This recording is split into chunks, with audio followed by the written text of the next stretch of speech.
बिस्मिल्लाहिर रहमानिर रहीम। अल्हम्दुलिल्लाहि व सलामुन अला इबादिहिल्लज़ीना इस्तफ़ा। रब्बी ज़िदनी इल्मा, रब्बी ज़िदनी इल्मा।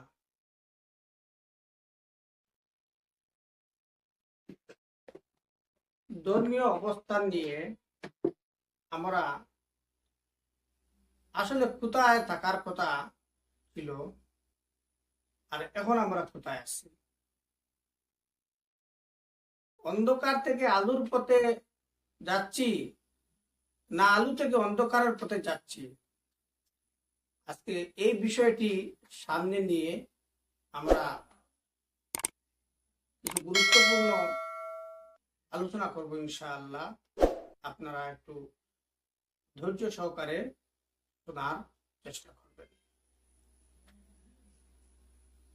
আল্লাহ পাক দুনিয়াতে সালামুন আলা আদম থেকে শুরু করে মুহাম্মদ সালামুন আলা মুহাম্মদ পর্যন্ত অগণিত নবী রাসূল পয়গম্বর অসংখ্য কিতাব ও সহিফা নাযিল করেছেন শুধুমাত্র মানব জাতিকে আল্লাহর মনোনীত পথে চলার জন্য। কিন্তু আপনার আমার মতো হতভাগ্য কিছু মানুষ শয়তানের প্ররোচনায় পড়ে আল্লাহর মনোনীত পথ নির্দেশিকা আল কোরআনকে প্রত্যাখ্যান করে মানব রচিত মন গড়া কল্পনা কাহিনীর উপর ভিত্তি করে অসংখ্য কিতাব সহস্তে রচনা করে আল্লাহর অভিশাপে অভিশপ্ত হয়েছে। আল্লাহর কিতাবের সাথে কুফরি করে জাহান্নামের পথের প্রতীক হয়েছে, যার মধ্যে হয়তোবা আপনিও একজন হতে পারেন। তবুও রবের সৃষ্টিগুলোর মধ্যে শ্রেষ্ঠ মানব জাতির প্রতি আল্লাহর অশেষ ভালোবাসা থাকার কারণে সৃষ্টিকর্তা যুগে যুগে নবী রাসূল পাঠিয়ে মানব জাতিকে সতর্ক করেছেন ও জান্নাতে যাওয়ার সঠিক পথ দেখিয়েছেন। কিন্তু অত্যন্ত পরিতাপের বিষয় হলো শয়তানের ধোঁকায় পড়ে মুসলিমে কিছু জ্ঞানী ও বুদ্ধিমান মানুষ আল্লাহর প্রেরিত কিতাবকেই কেন্দ্র করে ধর্ম ব্যবসায় বিশাল সাম্রাজ্য গড়ে তোলে আর অজ্ঞ মূর্খ মানুষকে পণ্য সামগ্রীতে রূপান্তরিত করে নবী রাসূলদের নামে লক্ষ লক্ষ কিতাব রচনা করে ওই বিচক্ষণ মানুষগুলো অলি আউলিয়া পীর দরবেশ মাওলানা আল্লামা সেজে ধর্মপ্রাণ মানুষকে জাহান্নামের ভয় দেখিয়ে জাহান্নামের দিকে ঠেলে দিয়েছে। হয়তোবা জাহান্নামের পথে দাঁড়ানো ব্যক্তিদের তালিকায় আপনিও একজন হতে পারেন। তার কারণ নিচে বর্ণিত হবে ইনশাআল্লাহ। আপনি আমাকে গালবন্ধ করার আগে আপনার অবস্থান বিবেচনা করে দেখুন আপনার কোথায় থাকার কথা ছিল আর ধর্মীয় দৃষ্টিকোণ থেকে আজ আপনার অবস্থান কোথায়। খুব দুঃখের সাথে আমাকে বলতে হচ্ছে আপনি আপনার জ্ঞান বুদ্ধি বিবেক ওই মুষ্টিমে মানুষের নিকট বন্ধক রেখে দিয়েছেন। আপনার নামাজ রোজা সালাম কালাম হায়াত মৌত কাফন দাফন সব কিছুই তাদের ঠিকাদারিতে দিয়ে রেখেছেন। আল্লাহর সাথে আপনি কি চুক্তি করে এসেছিলেন আর এই পৃথিবীতে এসে কি করেছেন? আল্লাহ আপনাকে খলিফা হিসাবে পাঠিয়েছেন। আপনি একজন আল্লাহর খলিফা অর্থাৎ প্রতিনিধি। আপনি আল্লাহর আইন বাস্তবায়নের প্রতিশ্রুতি দিয়ে এসেছিলেন আল্লাহর নিকট, কিন্তু এখানে এসে মাওলানা আল্লাহ আমাদের পড়ে পড়ে মোল্লাদের বিধান বাস্তবায়নে যুদ্ধংদেহী মনোভাব নিয়ে চলেছেন। ওরা যা বলে তাই কোরআন। আল্লাহ কোরআনে যা বলেছেন তা আপনার নিকট কোরআন নয়। আপনি ভাবছেন আপনি সত্যপথে আছেন, কখনো নয়। কারণ কোরআনই সাক্ষী দিচ্ছে আপনার ধর্মীয় অবস্থান সরাসরি কোরআনের বিপরীত। এটা শুধু আপনার ক্ষেত্রে ঘটছে এমন নয়, যুগে যুগে আপনার মতো লাখ লাখ মানুষ বিভ্রান্ত হয়েছে, আল্লাহর সাথে কুফরি করেছে, ওই ধর্ম ব্যবসায়ীদের পড়ে পড়ে জাহান্নামী হয়েছে। আল্লাহর সব আসমানি কিতাবকে বিকৃত করে শয়তানের প্ররোচনার পরে কোরআনকেও বিকৃত করার শত শত চেষ্টা করা হয়েছে, কিন্তু পারে নাই। কারণ ওই কোরআনের সংস্করণের দায়িত্ব স্বয়ং আল্লাহ নিয়েছেন। শুধুমাত্র কোরআন আমাদের কাছে অবিকৃত অবস্থায় আছে আর বাকি সব খালের গর্ভে হারিয়ে গেছে।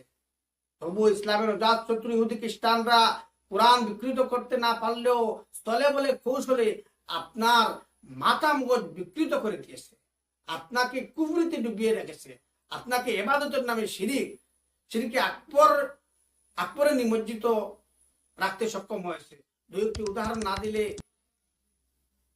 আমার কথাগুলি আপনারা বিশ্বাস করতে পারবেন না। যেমন সহিহ মুসলিমের 6539 নং হাদিসে উল্লেখ আছে যে উক্ত হাদিসে চক্রান্তকারীরা খুব চতুরতার সাথে আপনার অজান্তেই আপনাকে ইহুদি খ্রিস্টান বানিয়ে রেখেছে। কারণ ইহুদি খ্রিস্টানের দালালরা তো আপনাকে কোরআন থেকে সরিয়ে রাখার জন্য যে হাতিয়ার প্রয়োজন তা তো রাসূলের নামে রচনা করে রেখে দিয়েছে, সেগুলি আপনি হাদিস নামক সারাবান তাওরা হিসাবে কণ্ঠ পর্যন্ত গিলিয়ে রেখেছেন। কিন্তু সত্যিকারের হাদিস বলতে যে কোরআনকে বোঝায় সে কথা গুনাহ করেও আপনার জানা নেই। আল্লাহ ঘোষণা দিয়েছেন আল্লাহু নাযালা আহসানাল হাদিস, অর্থাৎ আল্লাহ নাজিল করেছেন উত্তম হাদিস। এটি পাবেন আপনারা 39 নম্বর সূরা 30 নম্বর আয়াতে। আবার আল্লাহ 77 নম্বর সূরা 50 নম্বর আয়াতে বলেন ফাবিআই হাদিসিন বাদাহু ইউমিনুন, আর কোন হাদিসের উপর তারা ঈমান আনবে। এটা আল্লাহর জিজ্ঞাসা আপনার প্রতি আছে, কোনো উত্তর দেখে নিন। কোরআনের 27টি আয়াতে আল্লাহ কোরআনকে হাদিস বলে উল্লেখ করেছেন, কিন্তু আপনি কি কোরআনের কথা মানেন? মনে হয় না। কারণ শিরক কুফর দিয়েই সেই ছোটবেলা থেকে আপনার আমার ব্রেন ওয়াশ করে রাখা হয়েছে লাহওয়াল হাদিস দিয়ে। জানেন আল্লাহ কোরআনে ঘোষণা দিয়েছেন হাদিস দুই প্রকার। প্রথম অবস্থায় আস্তানা হাদিস, আর দ্বিতীয়টা হলো লাহওয়াল হাদিস। আস্তানাল হাদিস অর্থাৎ কোরআন যা মানুষকে অন্ধকার থেকে আলোর পথ দেখায়, যার প্রকৃত অর্থ হলো জাহান্নামের পথ থেকে জান্নাতের পথে নিয়ে যায়।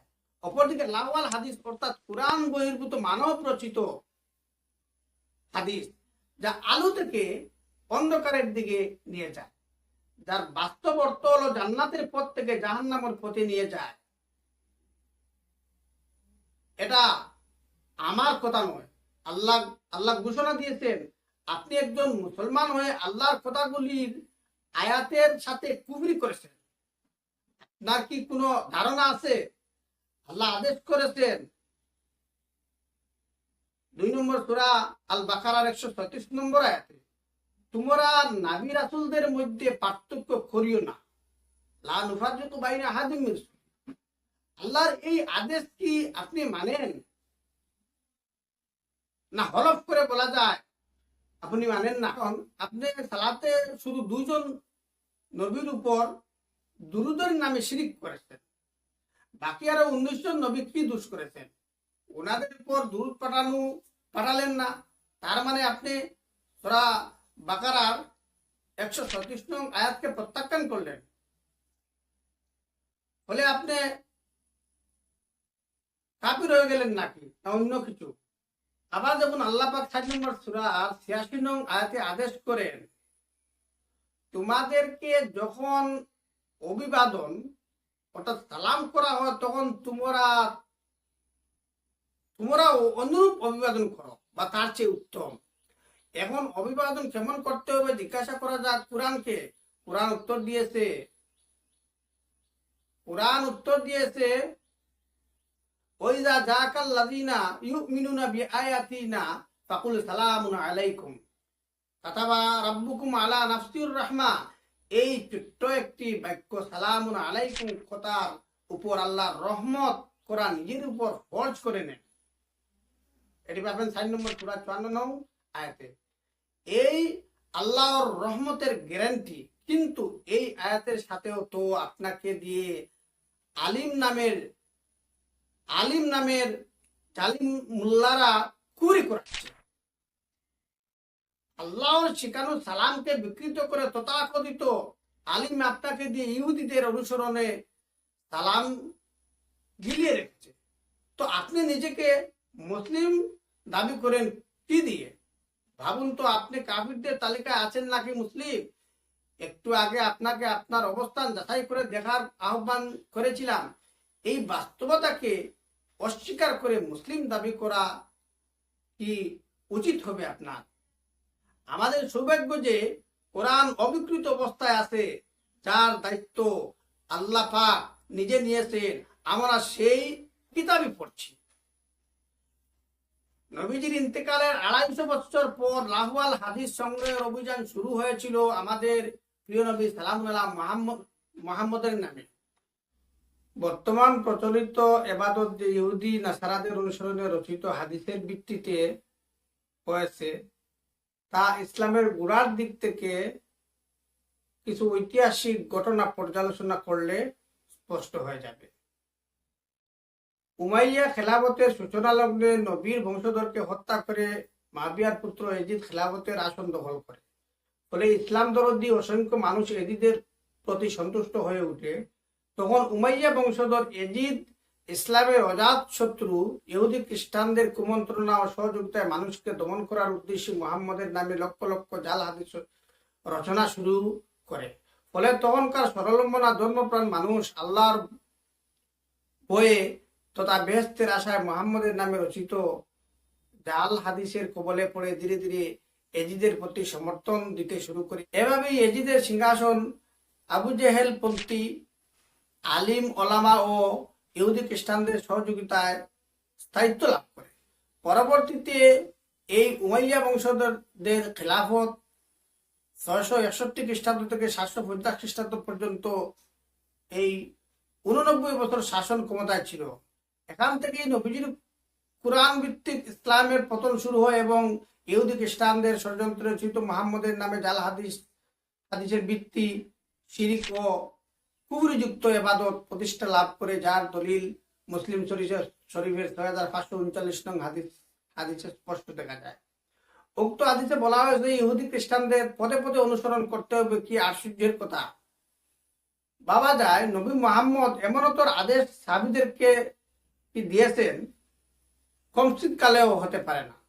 যার নিকট আয়াত নাজিল হয়েছে ইহুদি খ্রিস্টানদের সাথে সম্পর্ক না রাখার জন্য, সেই নবী এমন নির্দেশ দিতে পারেন, তাহলে এই সহিহ হাদিস কে রচনা করল? একবার নিজেকে প্রশ্ন করুন। নিশ্চয় কোনো তৃতীয় পক্ষের অবদান। এই হাদিসের আলোকে তৃতীয় পক্ষ ইহুদি খ্রিস্টানরা হবে, এত কোনো সন্দেহ নাই। সুতরাং আপনার অবস্থান যাচাই করুন। সময় নেই, কখন তারপর ডাক আসবে, চলে যেতে হবে। আর কুফরি অবস্থায় যদি মৃত্যু হয়, তাহলে আফসোসের সীমা থাকবে না। খ্রিস্টান, ইহুদি, খ্রিস্টান ও উমাইয়া আব্বাসী সব চক্র একত্রিত হয়ে কোরআনকে ভবিষ্যৎ প্রজন্মের কাছে অগ্রহণযোগ্য করে তোলার প্রয়াসে লাহওয়াল হাদিস বানিয়ে ক্ষমতালিপ্সু রাজনৈতিক ব্যক্তিদের সহায়তায় সেগুলি কোরআনের পরিপূরক হিসাবে আইনি ব্যবস্থাপনার মাধ্যমে কোরআন বহির্ভূত এক নতুন ইসলামের সূচনা করে, যার মধ্যে উল্লেখযোগ্য হলো মিরাজের আয়াতকে কেন্দ্র করে রচিত কল্পনা কাহিনীর সমন্বয়, যার সাথে আলাদা বিরহের গল্প জুড়ে দিয়ে মুহাম্মদের নামে প্রচার প্রসার শুরু করে, তা আজও পূর্ণ গতিতে চলমান। সবশেষে ভাই, আপনার প্রতি আমার বিনম্র অনুরোধ, আসুন কোরআনের বিধান অনুসরণে সমাজ ও জীবন ব্যবস্থা গড়ে তুলি এবং ইহুদি খ্রিস্টানের ষড়যন্ত্রে রচিত কোরআন বহির্ভূত লাহওয়াল হাদিসের ধর্ম থেকে নিজেকে ও জাতিকে মুক্ত করে সবাইকে জাহান্নামের আগুন থেকে রক্ষা করি। আলহামদুলিল্লাহ ওয়া সালামুন আলা ইবাদিল্লাযিনা ইসতাফা। সুবহান রাব্বিকা রাব্বিল ইজ্জাতি আম্মা ইয়াসিফুন ওয়া সালামুন আলাল মুরসালিন আলহামদুলিল্লাহি রাব্বিল আলামিন। দেশ তথা দেশের সব শ্রেণী ধর্মপ্রাণ মানুষের প্রতি শান্তি ও সমৃদ্ধি কামনা করে এখানেই আজকের বক্তব্য